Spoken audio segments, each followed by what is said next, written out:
Yeah, it's not a tradition or a culture, it's actually a habit, something that people used to do for a reason or another, then they kept doing it. It's not a habit, it's not a tradition that you have to do.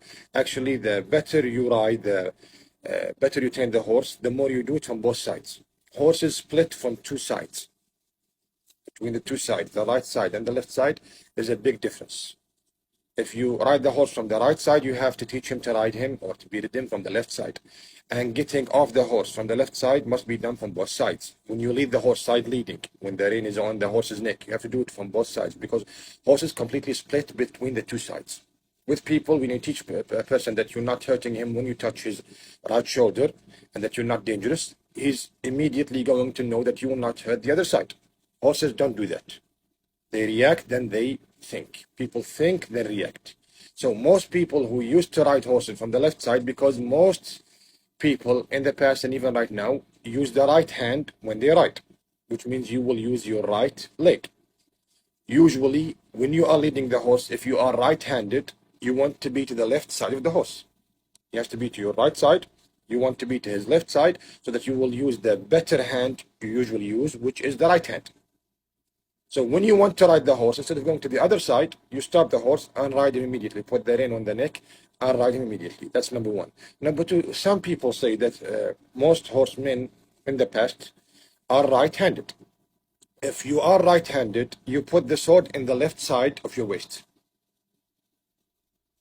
If you want to hold the sword and fight with it, it's usually in the left side if you are right-handed. And it's in the right side if you are left-handed. Most knights in the past, or horsemen, warriors, soldiers, whatever you want to call them, put the sword in the left side of their body, the lower left side of the body, to be able to pull it out faster with the right hand, which means the sword is dangling or moving in the left side, next to your left knee or left thigh. When you ride the horse from the right side, his right side, and the sword is in your left side, it might actually hit the thigh of the horse or the hindquarters, and he might move away and not allow you to ride him. So riding him from the left side is better if the sword is in the left side, and the opposite if the sword is in the right side. That makes no sense to me at all, even if it's famous. A knight who cannot stop his horse because the sword is just touching his hindquarters or thighs. How can he handle the horse or stop him when the horse is afraid of a spear or a sword inside the battlefield, when he's afraid? It makes no sense at all. Even if you are saying the knight or the rider is armored with a very heavy armor, he cannot stop the horse, and someone has to hold the horse, still the horse should move within limits. But the horse not allowing you to ride him because the sword, the covered sword, is just touching his side. That's why he's moving. That means you cannot stop the horse with the outside neck to be able to ride him, which means you can't control him on his back. So a lot of things that they say are not actually a tradition or a culture or whatever. It's just something that someone at a period of time in the past expected and wrote. Then people actually believed that the people in that period, all of them, the riders, the good riders, the bad riders, actually believed that. I don't think so.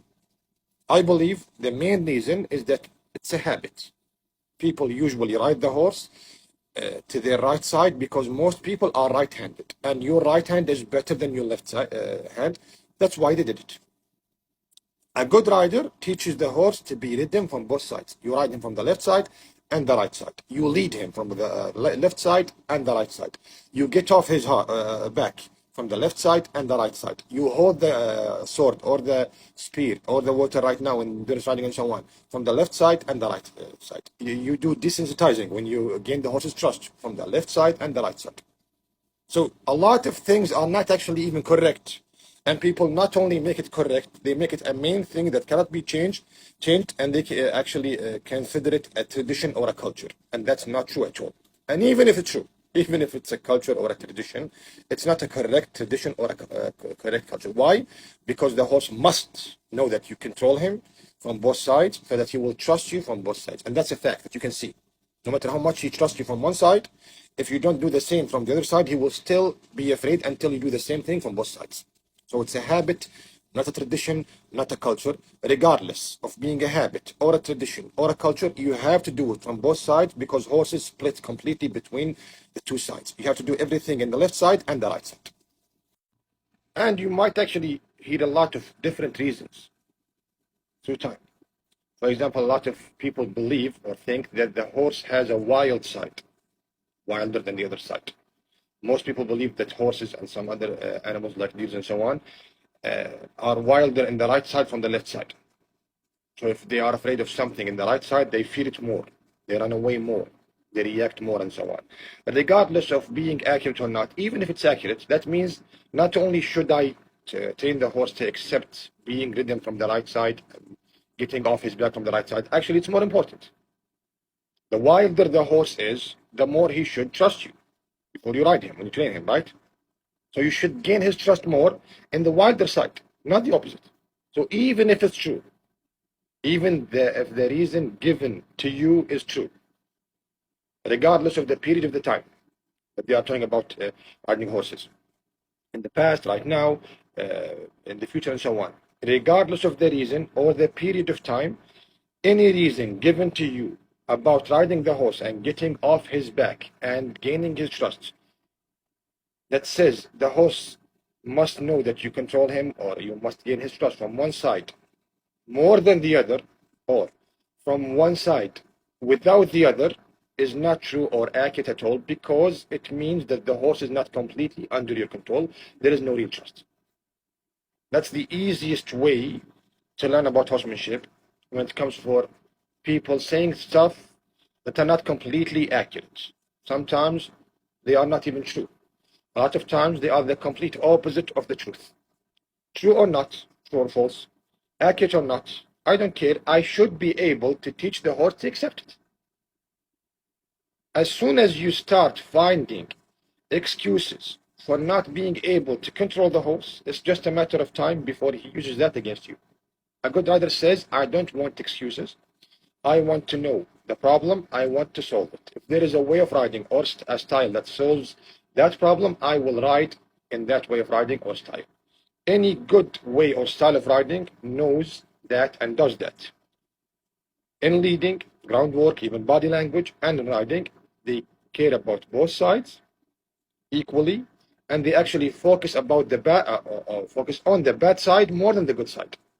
Tight turns, circles, controlling the horse's direction, outside neck, inside neck, hind quarters, and so on. Usually, they focus on the bad side that the horse is not giving you more than the good side, including riding the horse. If the horse is afraid when you ride him from the right side more, they should ride him from the right side more until the horse is accepted, until the horse accepts it compared to the other side. Getting getting off the horse's back or mounting off the horse's back from the bad side should be done more until the horse accepts it. When he accepts getting off his back and jumping on his back from both sides, you can choose. And usually, if you are right-handed, you will choose the left side. It doesn't mean it's a thing that you have to do as a tradition or a cultural way. For example, for me personally, I jump on the horse's back and I get off him usually from the left side, because I did every single thing I do from both sides, including desensitizing, scanning the horse, outside neck, inside neck. So I don't need to get off his back or jump on his back from the right side, because I'm sure I can do a lot of things even more scary to him or scarier to him than getting off his back from the right side or jumping on his back or mounting on his back from the right side, including this, including jumping on his back from both sides. It's already done. Why don't I keep doing it? Because I keep doing harder things, scarier things. So it's not worth it. Bad ways of riding cannot do it good enough. So they start to pretend it's a tradition, it's a culture, and so on. And many horse people who don't ride in a good way of riding or a style of riding care about stuff like that more than the reality. They care about fake stuff that sound beautiful or nice or logical more than the things that they can see with their own eyes. A good rider cares about facts. A bad rider imagines a lot, likes fantasy, but doesn't like fixing the problems he is facing, even though a lot of ways of riding are fixing it in front of him, and he should use these ways of riding or styles of riding.